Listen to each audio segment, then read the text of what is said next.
Chers Morlandais et Morlandaises d'ici et d'ailleurs, nous sommes là aujourd'hui pour vous expliquer et faire part à l'opinion nationale et internationale sur des problèmes de procédure d'octroi d'un terrain, des problèmes de validation d'un projet, des problèmes aussi de respect du code de l'environnement, des problèmes de santé publique qui se trouve être l'implantation d'un centre de gestion de déchets ici à Tivintangor à Morolan.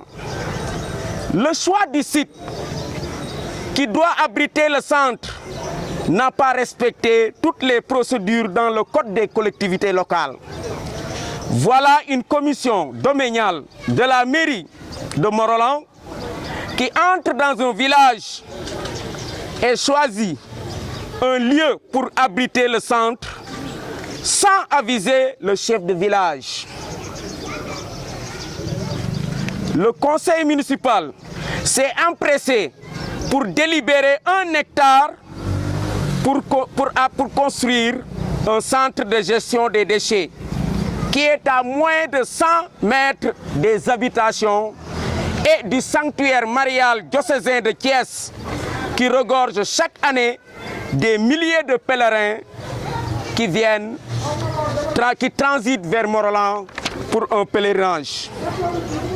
Le premier problème qui se pose, c'est un problème de manque de respect au chef de village de Tivintangor, qui a été informé seulement le 25 août lors d'une réunion de sensibilisation avec des groupes de jeunes qui étaient chargés pour cela.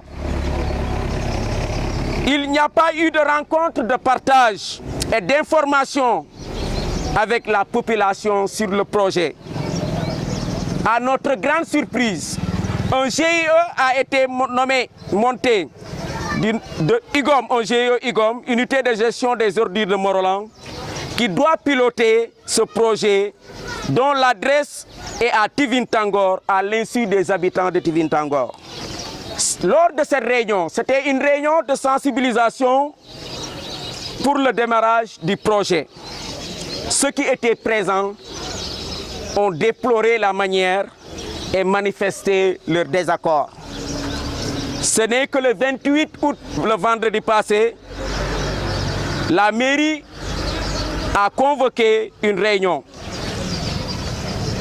pour recevoir une délégation du village de Tivintangor.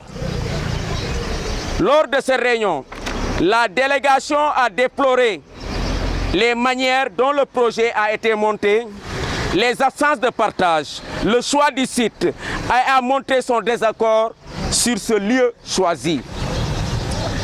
C'est lors de cette rencontre que l'Assemblée générale du dimanche 30 août qui a été programmée dans ce village.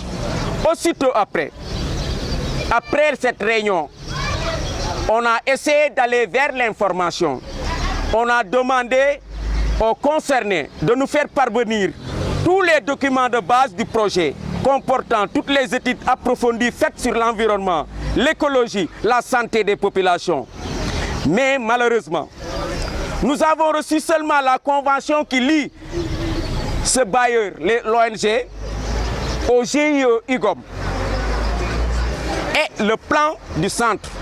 La convention est là, le plan est là.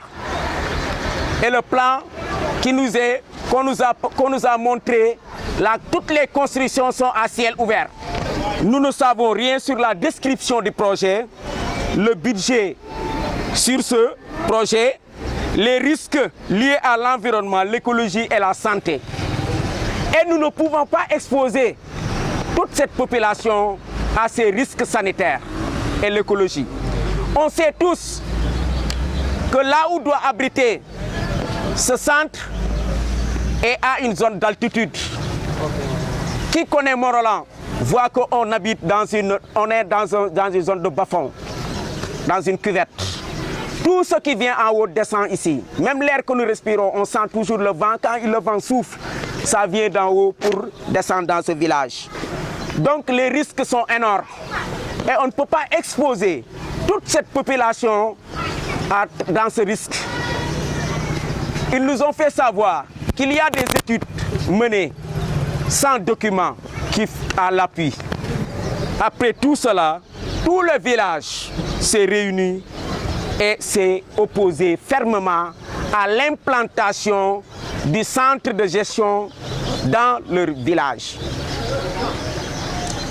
C'est ce qui a été informé aux autorités de cette localité. C'est vrai, après information, l'autorité municipale a répondu. Sa réponse est là. Il a apporté sa réponse.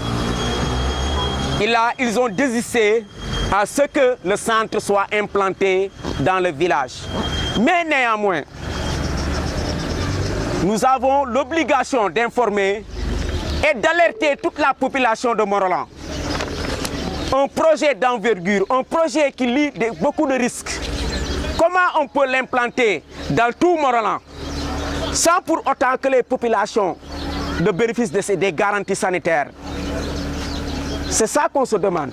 Même si on doit le délocaliser, qu'est-ce qu'il faut expliquer à la population aujourd'hui? Il ne suffit pas de délocaliser. Il s'agit de partager toutes les études faites, que l'on soit vraiment édifié sur ces risques liés à la santé publique et même que ces risques environnementaux, ces risques écologiques. Donc il ne s'agit pas seulement de délocaliser, mais il faut partager une large concertation. Parce que la procédure, c'est quoi? Après les études, il devait y avoir une consultation publique sur le projet. Quand un projet vient, il faut que les populations s'approprient du projet. C'est ce qui est normal. Et pourquoi pas un site qui est là, à moins de 100 mètres des habitations, on court beaucoup de risques. Il y avait un site qui était déjà là. Il y avait un refus catégorique pour ce centre d'enfouissement technique qui est à peu près à 8 à 10 km des habitations. Peut-être il y a un village qui est presque à 1 km seulement de ce site-là, de ce centre. Pourquoi ils n'ont pas choisi ce site, si ce site demeure toujours être la propriété de la commune? Et on se pose la question, est-ce que ce site est toujours à la propriété de la commune? On se pose cette question même.